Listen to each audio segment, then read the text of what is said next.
Giêsu hang xoạc ta dối Giêsu hang cây quả dối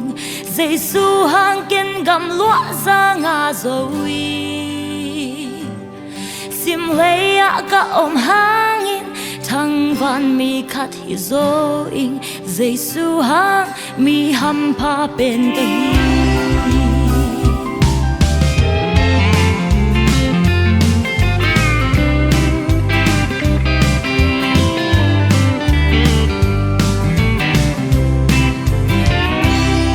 Giêsu hangin ka dam zo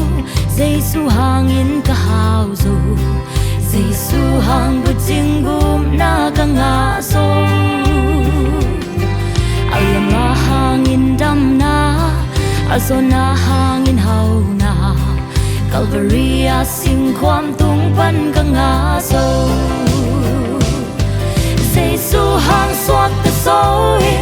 Giêsu hang cây quả zo Giêsu hang kiên gầm lúa ra ngà rồi sim lấy ạ cả ôm hang in thăng van mi khát hi rồi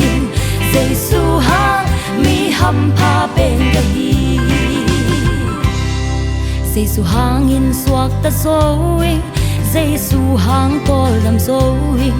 Giêsu hang bu jingum na ka nga rồi Asisan hang suwa tang na Agim na hang tol dam na Calvary a sing kwam tung pan ka nga so Giêsu hang suwa ta so Giêsu hang cây quả so Giêsu hang kiên gầm lúa ra nga so sim lấy ạ cả ôm hang in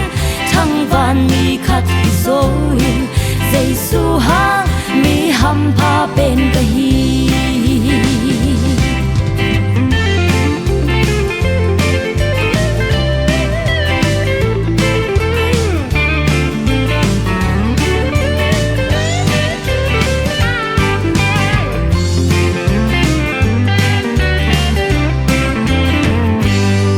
Giêsu hang in guar zo zo Giêsu hang in lo jing zo Giêsu hang bu jingum na ka nga zo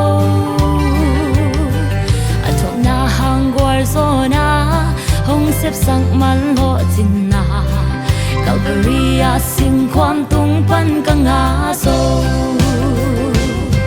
Giêsu hang suak ta zo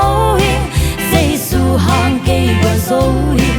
Giêsu hang kiên gầm lúa ra nga zo lấy ạ cả ôm hang in thăng van mi khát hi rồi Giêsu hang mi hầm pa bên cây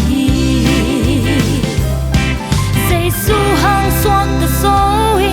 Giêsu hang cây quả rồi Giêsu hang kiên gầm lúa ra ngà rồi